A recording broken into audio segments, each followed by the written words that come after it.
Free ഫുഡിനും കള്ളിനും വേണ്ടിയാണ് വിദ്യാർത്ഥികൾ protest ചെയ്യുന്നതെന്ന് പറയാൻ വേണ്ടിയിട്ട് ഇയാളുടെ നാക്കിലേക്ക് BJP എത്ര രൂപയാണ് വെച്ച് തന്നത്? ഒരു എലിജിബിലിറ്റി ഇല്ലാത്ത പറയണം അവിടെ കിടന്ന് കറങ്ങുന്നുണ്ട്. പക്ഷേ ആ ഒരു ഫ്രീ ഫുഡിനും കള്ളിനും വെള്ളത്തിനും സെക്ഷൽ ഹരാസ്മെന്റും ജേർണലിസ്റ്റിന് എല്ലാം പഠിച്ച് തെളിഞ്ഞ് അരച്ച് കലക്കി കുടിച്ച് ക്യാമറയുടെ മുമ്പിൽ വന്നിരുന്ന് സോനം വാങ്ചുക് എന്ന് തെറ്റാതെ പറയാൻ പോലും താങ്കൾക്കറിയില്ല. അപ്പൊ മേജർ സാബ് എന്തിനെ കുറിച്ചാണ് റിസർച്ച് ചെയ്തത്? എങ്ങനെ BJP ഗവൺമെന്റിനെ ന്യായീകരിച്ച് മെഴുകാം, അതാണ് നിങ്ങളുടെ മുമ്പിൽ നിരത്തി വെച്ചിരിക്കുന്ന പേപ്പർ മുഴുവനും എന്ന് മനസ്സിലായി. അവിടെ പ്രൊട്ടസ്റ്റിന് നിൽക്കുന്നവരൊന്നും ഒരു പണിയില്ലാത്തതുകൊണ്ടാണ് വന്ന് നിൽക്കുന്നത് ശരിയാണ്. അവിടെ പ്രൊട്ടസ്റ്റിന് പങ്കെടുക്കുന്ന ഭൂരിഭാഗം പേരും വിദ്യാർത്ഥികളാണ്. കറപ്റ്റായ ഒരു എഡ്യൂക്കേഷൻ സിസ്റ്റത്തിനെതിരെയാണ് അവർ പോരാടിക്കൊണ്ടിരിക്കുന്നത്. താങ്കളാണ് ഒരു പണിയില്ലാതെ വെറുതെ ഒരു ക്യാമറ ഉണ്ടെങ്കിൽ ലൈവിന്റെ മുമ്പിൽ വന്ന് ഇരുന്നിട്ട് വിടുവായത്തരം വിളിച്ച് പറയുന്നത്.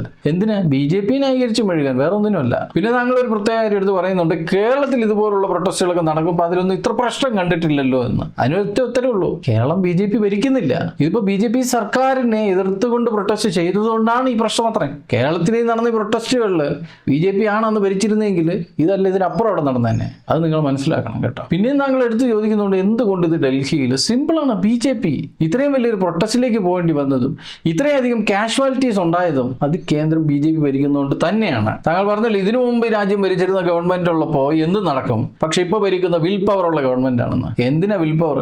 ജനങ്ങളെ പറ്റിക്കാനുള്ള വിൽ പവർ ആണ് ഇന്നത്തെ ഗവൺമെന്റിനുള്ളത്.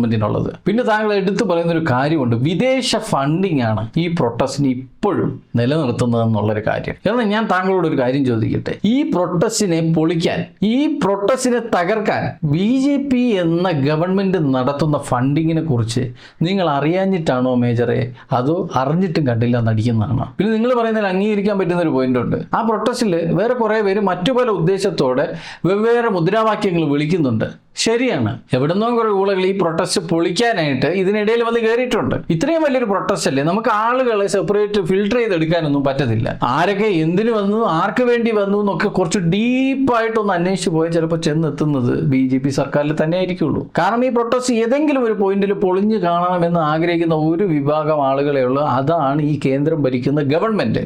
നീറ്റ് എക്സാം എഴുതിയത്, അല്ലെങ്കിൽ നീറ്റ് എക്സാമിന് അപേക്ഷിച്ചത്, അല്ലെങ്കിൽ നീറ്റ് എക്സാം കാരണം ബാധിക്കപ്പെട്ട വിദ്യാർത്ഥികൾ മാത്രമല്ല പ്രൊട്ടസ്റ്റിലുള്ളത്. വേറെയും ഒരുപാട് സാധാരണക്കാരെ വിദ്യാർത്ഥികളുണ്ട്, അല്ലാത്ത മനുഷ്യന്മാരുണ്ട്. അവരൊക്കെ ഇതിന് പിന്തുണ കൊടുത്തുകൊണ്ട് വന്നതാണ്. അവിടെ അവരുടെ ഒന്ന് മുന്നിൽ പോയിട്ട് മൈക്ക് നീട്ടി കഴിഞ്ഞാൽ നിങ്ങൾക്ക് നീറ്റിന്റെ ഫുൾ ഫോം ഒന്നും അറിയാൻ പറ്റില്ല. പറ്റുവാണെങ്കിൽ അവരോട് ചോദിക്കുക, നിങ്ങൾ എന്ത് ഉദ്ദേശത്തോടെയാണ് ഈ പ്രൊട്ടസ്റ്റിനെ പിന്തുണച്ചുകൊണ്ട് ഇവിടെ നിൽക്കുന്നതെന്ന്. അവർ വ്യക്തമായിട്ട് പറയും, ഇതിൽ ബാധിക്കപ്പെട്ട വിദ്യാർത്ഥികൾക്ക് വേണ്ടി, അല്ലെങ്കിൽ ഇനി വരുന്ന വിദ്യാർത്ഥികൾക്ക് വേണ്ടിയിട്ടാണ് ഞങ്ങൾ ഇവിടെ നിൽക്കുന്നതെന്ന്. അതിനാൽ കഴിയുന്നവർ ചെയ്യട്ടെന്നേ, നിങ്ങൾക്ക് എന്താ ബുദ്ധിമുട്ട്? പിന്നെ മേജർ ഒന്ന് മനസ്സിലാക്കണം, അവർക്കൊന്നും നിങ്ങളെപ്പോലെ വിക്കിപീഡിയ നോക്കി ഗൂഗിൾ നോക്കി അരച്ച് കലക്കി കുടിച്ച് റിപ്പോർട്ട് എടുത്തോണ്ട് വന്നിരുന്ന് കുരയ്ക്കേണ്ട ആവശ്യം വരുന്നില്ല. അവർ വന്നിരിക്കുന്ന ഉദ്ദേശം അവർ കൃത്യമായിട്ട് അവിടെ നിർവഹിക്കുന്നുണ്ട്. അതിന് നിങ്ങൾക്ക് ചൊറിച്ചിലുണ്ടെങ്കിൽ നിങ്ങൾ മാറി ഇന്ന് ചൊറിയുക. പിന്നെ മേജർ സാബ് ഒരു കാര്യം മനസ്സിലാക്കണം, സത്യം എന്താണെന്ന് നമുക്ക് പറഞ്ഞു തരാനല്ല ഇന്റർനെറ്റ് ഉള്ളത്. നമുക്ക് എന്താണ് വേണ്ടത്, നമ്മൾ എന്താണ് ചോദിക്കുന്നത്, അതിന് തക്കതായ ഒരു മറുപടി തരിക എന്നുള്ളതാണ് ഇന്റർനെറ്റിന്റെ ധർമ്മം. അതുപോലൊരു മറുപടി പേപ്പറിന്റെ ബലത്തിലാണ് നിങ്ങൾ ഈ വന്നിരുന്ന് സംസാരിക്കുന്നത്. ഒരു സാധാരണക്കാരനായിരുന്നു ഈ പോട്ട നോക്കായിരുന്നു, പക്ഷെ നിങ്ങളൊരു മേജർ അല്ലേ,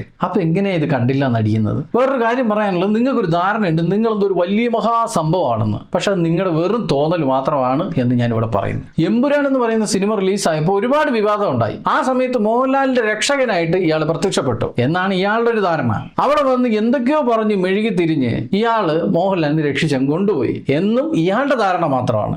ഇപ്പോ മോഹൻലാലിന്റെ മകളായ വിസ്മയെ രക്ഷിക്കാനും ഇതേ മേജർ ജി തന്നെ പ്രത്യക്ഷപ്പെട്ടിട്ടുണ്ട് എന്ന് ഇയാളുടെ മാത്രം ധാരണയാണ്. സത്യം പറഞ്ഞ എനിക്ക് തോന്നുന്നു മോഹൻലാൽ എന്ന് പറയുന്ന ഒരു വ്യക്തിയുടെ പേര് വെച്ച് ഇയാൾ സ്വയം മാർക്കറ്റ് ചെയ്തുകൊണ്ടിരിക്കുകയാണ്. പിന്നെ മേജർ സാബ് മനസ്സിലാക്കേണ്ട ഒരു പ്രധാനപ്പെട്ട ഒരു കാര്യമുണ്ട്, ഈ രാജ്യം എന്ന് പറഞ്ഞാൽ അത് BJP എന്നുള്ളതല്ല, ഭരിക്കുന്ന വെറും ഒരു പാർട്ടി മാത്രമാണ് BJP. അതിങ്ങനെ മാറിക്കൊണ്ടേയിരിക്കും. പക്ഷെ ഈ രാജ്യം അത് എപ്പോഴും നമ്മുടെ ഓരോരുത്തരുടെയും സ്വന്തമാണ്. അതുകൊണ്ടാണ് ഇന്ത്യ എന്റെ രാജ്യമാണെന്ന് എല്ലാവർക്കും ഒരുപോലെ പറയാൻ സാധിക്കുന്നത്. അവസാനമായിട്ട് എനിക്ക് മേജർ സാബിനോട് ഒന്നേ പറയാനുള്ളൂ, ഒരു പാർട്ടിക്ക് വേണ്ടി ഇതുപോലെ വന്നിരുന്ന് സ്വയം മെഴുകി നാറുമ്പോൾ ഒന്ന് മാത്രം ആലോചിക്കുക, ഈ നാടിന് വേണ്ടി പണിയെടുത്ത ഒരു പട്ടാളക്കാരനാണ്, ഒരു മേജറാണ് എന്നുള്ളൊരു കാര്യമെങ്കിലും ചിന്തിക്കുക. അതിനുള്ളൊരു ക്വാളിറ്റി എങ്കിലും നിങ്ങൾ കാണിക്കാൻ വേണ്ടി ശ്രമിക്കുക.